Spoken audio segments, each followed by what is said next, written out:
ඉඟුරු කියන්නේ අපේ මුළු තැන්ගේ තියෙන දිව්‍ය ඔසුවක්. හැබැයි හැමෝටම ඉඟුරු එක වගේ ගුණ දෙන්නේ නැහැ.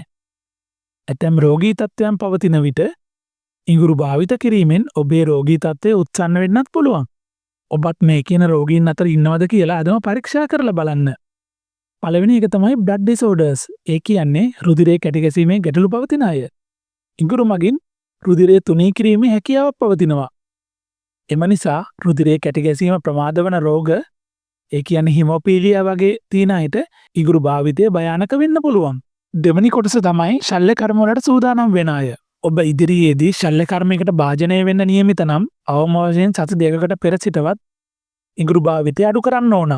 රුධිරයේ තුනී වීම නිසා ශල්‍ය කර්මයකදී අධික රුධිර වහනයක් සිදුවීමේ අවදානමක් තියෙනවා. තුන්වෙනි කොටස තමයි පිත්තාශයේ ගල් පවතින කට්ටිය. ඉඟුරු මගින් පිත්ත නිෂ්පාදනය වැඩි කරනවා.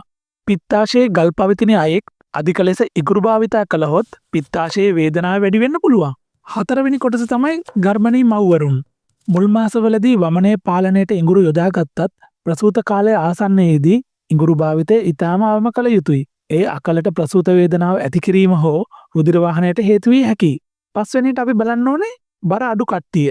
ඉඟුරු මගින් ආහාර රුචිය අඩු කරන අතර පරිවෘත්තීය වේගය වැඩි කරනවා. දැනටමත් ශරීරයේ බර ඉතා අඩු අය ඉඟුරු අධික ලෙස භාවිතා කිරීමෙන් තවත් බර අඩු වෙන්න පුළුවන්. ඇතැම් විශේෂ ඖෂධ ලබා ගන්නා කට්ටිය. රුධිර පීඩනයේ පාලනයට හෝ දියවැඩියාවට ඖෂධ ලබා ගන්නා අය ඉඟුරු භාවිතා කිරීමේදී අනිවාර්යෙන් වෛද්‍ය උපදෙස් පැතිය යුතුයි.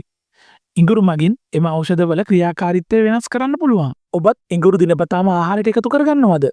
ඔබේ අදහස පහලින් කමෙන්ට් කරන්න. මේ වගේ වටිනා තොරතුරු ඔබේ හිතවතුන්ටත් දැනගන්න ෂෙයා කරන්න. අපි දැනුවත් වෙමු.